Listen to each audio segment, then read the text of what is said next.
I think that we have fake food now to go with our fake news. I think that's what we're seeing in the food landscape today.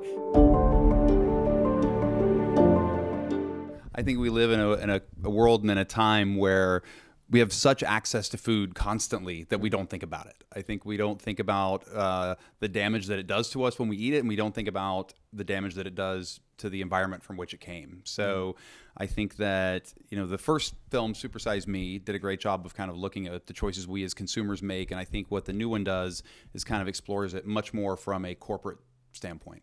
There's films that I'm in, and there's films I've directed that I'm not, and I think a film like this, where I kind of take you on a journey. I think I then become your tour guide into this issue and kind of open up the door to things in a way that maybe you normally wouldn't understand, because you actually see them in action. You see them actually being fulfilled by me within the film.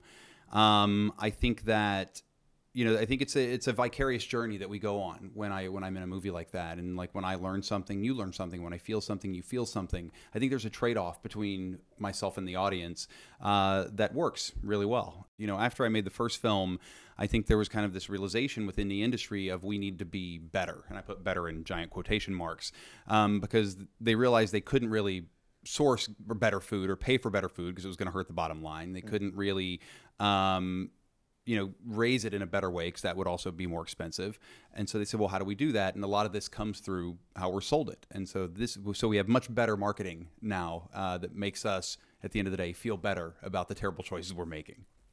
I grew up in a family of educators. My mom was a teacher. All my aunts were teachers. And education is something that has always been really important in my life. And when I heard about Lebron's school, that he was starting the I Promise School in Akron, Ohio, I jumped at the chance to be a part of it. I mean, what he's done in the community of Akron is remarkable. The work that he's doing there to kind of improve the lives and the futures for these kids is unbelievable. And for us to kind of get to tell that story and be there from day one as they open up the doors and just create an environment where kids love to learn, where they're excited, they're passionate, that's something that I think the world needs to see.